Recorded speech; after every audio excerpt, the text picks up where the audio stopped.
প্রতিবেশীদের মারে মৃতবধূ, আহত স্বামী। প্রতিবেশীদের মারে প্রাণ গেল এক গৃহবধূর, গুরুতর জখম স্বামী। ঘটনাটি ঘটেছে নদিয়ার পায়রাডাঙ্গায়। জানা গিয়েছে রবিবার বিবাদের জেরে অঞ্জলি কর্মকার ও সুবল কর্মকার নামে এক দম্পতিকে প্রতিবেশী কয়েকজন ব্যাপক মারধর করে।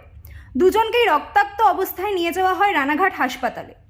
সেখানে গেলে অঞ্জলি কর্মকারকে মৃত বলে ঘোষণা করেন কর্তব্যরত চিকিৎসকরা। অন্যদিকে সুবল কর্মকার গুরুতর আহত অবস্থায় চিকিৎসাধীন রয়েছেন। গোটা ঘটনাটি তদন্ত শুরু করেছে রানাঘাট থানার পুলিশ। ইতিমধ্যেই এই ঘটনায় যুক্ত 3 জনকে গ্রেপ্তার করেছে রানাঘাট থানার পুলিশ। বাচ্চারা নাকি খেলা করছিল ওইখানে, ও নাকি ওদের বকাবকি করেছে। তারপরে তাদের মা বাবা খিস্তি খামারি দিয়েছে, ও খিস্তি খামারি দিত, একটু যা দিত।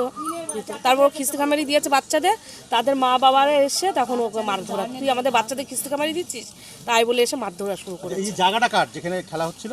জায়গাটা ওই আশেপাশে বাড়ির লোকে, আমরা জানি না সঠিক কার জায়গা। ইনি তখন খেলা নিয়ে গালাগালি দিচ্ছিল? হ্যাঁ, যে তোরা এখানে খেলছিস, খিস্তি খামারি হয়তো দিয়েছে।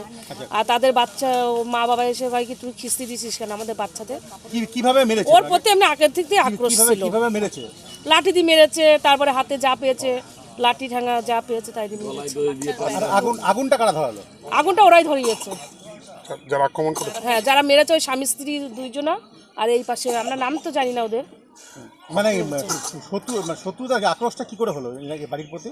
আক্রোশটা এ নাকি একটু জ্বালায় তো ওদের, কোনো বলে কিস্তি খামারি দিত, কাশি ঘন্টা পিটাতো, তারপরে গান বাজিয়ে রাখতো সারা রাত। অসুবিধা হতো, অসুবিধা হতো। এইরকম একটা ঘটনায় আপনারা কতটা আতঙ্কে?